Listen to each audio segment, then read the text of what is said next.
નમસ્કાર મિત્રો, સ્વાગત છે તમારું અમારી ચેનલ ગુજ્જુ હેલ્થ જર્નીમાં। મિત્રો, ચૈત્ર માસ એ ભારતીય સંસ્કૃતિ અને આયુર્વેદની દ્રષ્ટિએ અત્યંત મહત્વનો સંક્રાંતિ કાળ છે। ગુજ્જુ હેલ્થ જર્ની દ્વારા પ્રસ્તુત આ લેખમાં આપણે એ 10 સુવર્ણ નિયમો વિશે ખૂબ જ ઊંડાણપૂર્વક ચર્ચા કરીશું, જે આપણા પૂર્વજોએ અને ઋષિ મુનિઓએ આપણી સુખાકારી માટે બનાવ્યા છે। વર્ષ 2025માં 19 માર્ચથી જ્યારે ચૈત્ર નવરાત્રિનો પ્રારંભ થઈ ચૂક્યો છે, ત્યારે પ્રકૃતિ પણ પોતાનું સ્વરૂપ બદલી રહી છે।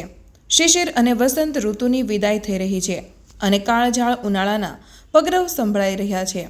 આ એવો સમય છે જ્યારે આપણું શરીર શિયાળામાં લીધેલા ભારે અને પોષક આહારને પચાવીને હવે વધતી જતી ગરમી સામે ટકી રહેવા માટે પોતાની જાતને તૈયાર કરે છે। આપણા શરીરમાં કુદરતી રીતે જ આંતરિક શુદ્ધિકરણની પ્રક્રિયા શરૂ થાય છે। જેમ આપણે ઘરની સફાઈ કરીએ છીએ, તેમ પ્રકૃતિ આ માસ દરમિયાન આપણા લોહી અને અંગોની સફાઈ કરે છે।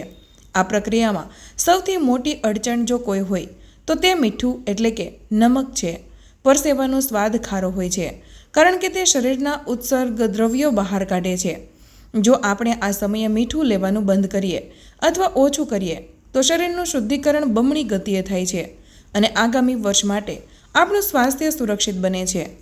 ચૈત્ર માસનો સૌથી પહેલો અને પાયાનો નિયમ એટલે મીઠાનો ત્યાગ અથવા લઘુત્તમ ઉપયોગ। સંપૂર્ણ ચૈત્ર માસ દરમિયાન જે વ્યક્તિ મોળો આહાર લે છે, તેનું શરીર કાચ જેવું શુદ્ધ થઈ જાય છે। શિયાળામાં આપણે જે ગુંદર પાક, અડદિયા કે ભારે ખોરાક ખાધો હોય છે, તેના કારણે શરીરમાં કફ જમા થયો હોય છે।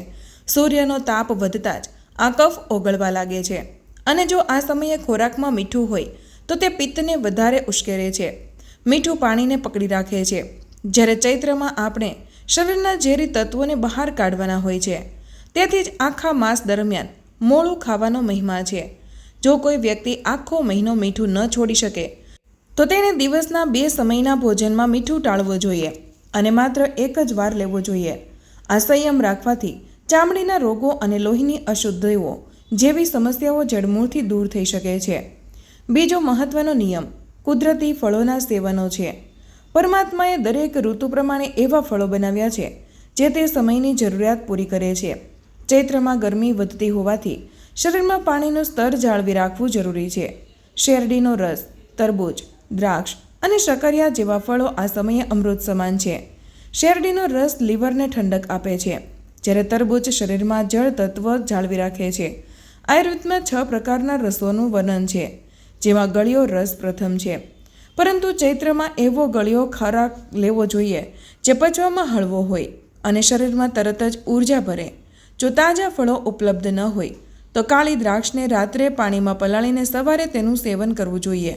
આનાથી પેટની ગરમી શાંત થાય છે અને લોહીનું પરિભ્રમણ સુધરે છે। આ કુદરતી મીઠાશ કૃત્રિમ ખાંડ કરતાં હજારો ગણી સારી છે અને તે શરીરના કોષોને નવું જીવન આપે છે। ત્રીજો અને ચોથો નિયમ તેલ અને અથાણાનો ત્યાગ છે। તેલ સ્વભાવે ગરમ અને ભારે છે। ગરમીની શરૂઆતમાં તેલવાળો ખોરાક લેવાથી શરીરમાં પિત્તનો પ્રકોપ વધે છે, જે એસિડિટી, બળતરા અને ત્વચા પર ફોડલીઓ થવાનું કારણ બને છે। ચૈત્ર માસની પૂર્ણાહુતિ સુધી તળેલા પદાર્થોથી દૂર રહેવું એ જ હિતાવહ છે। તેથી સાથે જ અથાણા પર પણ સંપૂર્ણ પ્રતિબંધ હોવો જોઈએ। અથાણું એ ખાટું, ખારું અને તેલયુક્ત મિશ્રણ છે, જે ચૈત્ર માસ માટે સૌથી વધુ નુકસાનકારક છે। અથાણાના સેવનથી પિત્ત એટલું ઉશ્કેરાય છે કે તે આવનારા આખા ઉનાળા દરમિયાન વ્યક્તિને બીમાર રાખી શકે છે।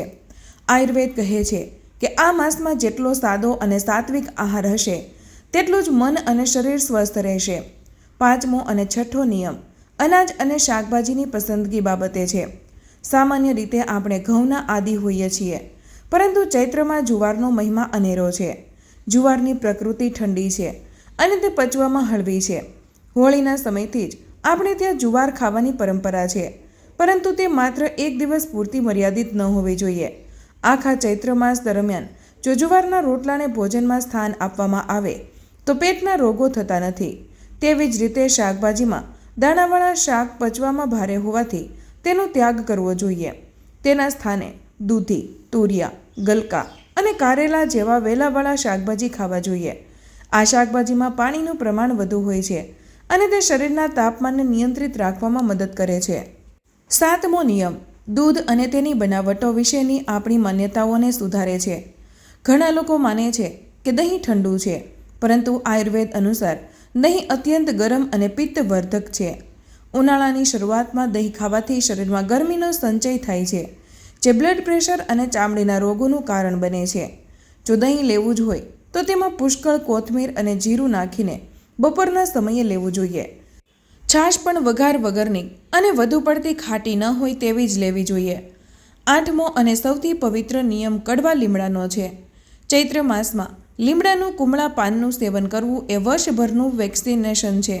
7 થી 10 લીમડાના પાન, કાળા મરી, ગુલાબની પાંખડી અને મધનું મિશ્રણ કરીને લેવાથી લોહી શુદ્ધ થાય છે અને શરીરની રોગપ્રતિકારક શક્તિ અદ્ભુત રીતે વધે છે. 9મો અને 10મો નિયમ પોષણ અને ઉર્જાનો છે. દૂધની ખીર અથવા મોળી રાબ ચૈત્રમાં ઉત્તમ પિત્તશામક ખોરાક છે. મીઠા વગરની મોળી રોટલી અને દૂધનું સેવન કરવાથી જઠરાગ્નિ શાંત રહે છે અને ઉર્જાનો સ્તર જળવાઈ રહે છે. છેલ્લું છે નાળિયેરનો ઉપયોગ આહારમાં વધારવો જોઈએ. નાળિયેર કુદરતી રીતે ઠંડક આપનારું અને પિત્તને શાંત કરનારું ફળ છે. તેલ અને મીઠાના ત્યાગ પછી શરીરમાં જે કમી અનુભવાય તે નાળિયેર ખૂબ સારી રીતે પૂર્ણ કરે છે. ગુજ્જુ હેલ્થ જર્નીનો હેતુ આ પ્રાચીન જ્ઞાનને આધુનિક પેઢી સુધી પહોંચાડવાનો છે. જો આપણે યુવાનોને વૈજ્ઞાનિક રીતે સમજાવીશું કે આ નિયમો પાળવાથી ગરમીના 40 જેટલા ગંભીર રોગોથી બચી શકાય છે, તો તેઓ ચોક્કસપણે આ પરંપરાને ગર્વ સાથે અપનાવશે. 19 માર્ચ 2026થી આ નિયમોનું પાલન કરીને આપણે એક સ્વસ્થ સમાજનું નિર્માણ કરીએ. જો તમને આ વિડીયોની માહિતી જરા પણ ઉપયોગી લાગી હોય તો વિડીયોને લાઇક કરી અને તમારા પરિવારજનો સાથે જરૂર શેર કરજો. ચેનલ પર પહેલીવાર આવ્યા હોય તો ચેનલને સબસ્ક્રાઇબ કરવાનું ભૂલશો નહીં. મળીએ એક નવા સ્વાસ્થ્યવર્ધક વિડીયો સાથે. ત્યાં સુધી તમામ મિત્રોને જય શ્રી કૃષ્ણ. ધન્યવાદ.